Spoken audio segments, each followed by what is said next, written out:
उद्देश्य के लिनु उडी छुनु चन्द्र एक। सानैदेखि अरू बालबालिकाहरूभन्दा अलि भिन्न, हक्की, निडर र साथीहरूमा चिर परिचित र नेतृत्व लिन अगाडि बढ्ने साहसी विद्याश्रेष्ठ महर्जनको आज परिचय दिन प्रयोग गर्दछौँ। जोजोलोपा नमस्कार, म विद्याश्रेष्ठ महर्जन। यसपालि मङ्सिरमा 4 मा हुन गइरहेको चुनावमा म प्रतिनिधि सभा सदस्यतर्फ समानुपातिकमा 1 नम्बरमा रहेकी छु। कृपया तपाईहरूको अमूल्य मन र मत दिएर लौरो चुनाव चिन्हमा 4 छाप लगाएर सम्पूर्ण लौरो टिमलाई चाहिँ अत्याधिक बहुमतले विजय गराइदिनु हुन म हार्दिक अपिल गर्दछु। सानैदेखि समाज देशका लागि केही त गर्छु जसको कारणले आफ्नो पनि शालिग बनोस् उनको भनाइ, तर के गर्ने थाहै थिएन। साधारण परिवार, आमा राधा देवी श्रेष्ठ नेपाल टेलिकम अधिकृत र बाबु विष्णुलाल श्रेष्ठ राजनीति समाजसेवी भए तापनि उनी आफ्नो हजुरआमालाई प्रेरणाको स्रोत मान्थिन्।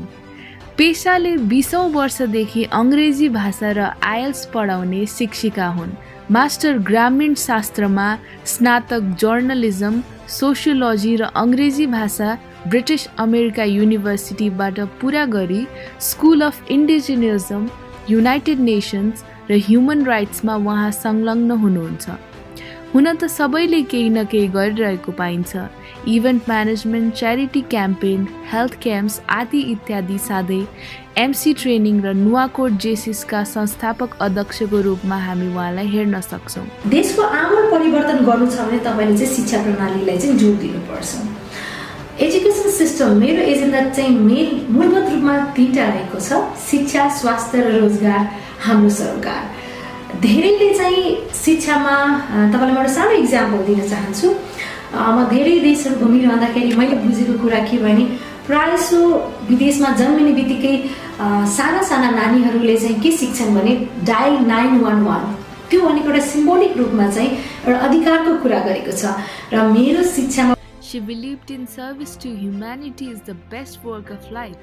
तर उहाँलाई विद्याभूमि आदिवासी अधिकार कर्मी, मानव अधिकार कर्मीको रूपमा 2011-12बाट हेरिन्थ्यो। न्यायिक सडक विस्तार पीडित सङ्घर्ष समितिमा आदम भूमिका खेल्दछिन्। आफ्नो पुरा समय पीडितलाई न्याय दिलाउने क्रममा 28 मार्च 2017 एउटा शान्तिपूर्ण र्यालीको पनि पानीको फोहराले उनी बेहोस भएकी थिइन्। दाहिने हातमा प्रहरीको लाठीचार्जले घाइते पनि भएकी थिइन्। संस्कृति, सम्पदा, कला र नेपाली माटोसँग उनको अस्तित्व जोडिएको भन्दा हुन्छ। नेवा समुदायको उनी पहिचान हुन्। नेपाली आमाको सेवा गर्न उनी आफूलाई भाग्यमानी ठान्छिन्। यी अभियानहरूमा हिँड्दै गर्दा उहाँमाथि विभिन्न लान्छन, आरोपहरू, बाधा, अवरोधहरू उनीमाथि बितिसकेको छ। काठमाडौँले बिर्सिएकी 3 छोरीकी आमा छोरी मैया महर्जन बेपत्ता केसमा पनि उहाँले नेतृत्वदायी भूमिका खेल्नु भएको थियो। महिला हिंसा, बलात्कार, घरेलु दिशामा सधैँ पीडितलाई न्याय दिलाउने अग्रपङ्क्तिमा वकालत अभियान गर्नुहुन्छ। कतिपय थ्रेट, हरासमेन्ट, फिजिकल असल्टको प्रहार नि उनीमाथि हुन पुग्यो, तर आफ्नो लडाईँ कहिल्यै छोडिनन्। राज्यले दबाएको आवाजहरूलाई सडकदेखि संसदसम्म पुर्याउने अभियानलाई बोकी यसपालि लौरो चुनाव चिन्हका साथ प्रतिनिधि सभा समानुपातिक सदस्यमा उम्मेदवारी दिनुभएको छ। आउनुहोस् उहाँलाई बढी भन्दा बढी मत दिएर जिताउने प्रयास गरौँ।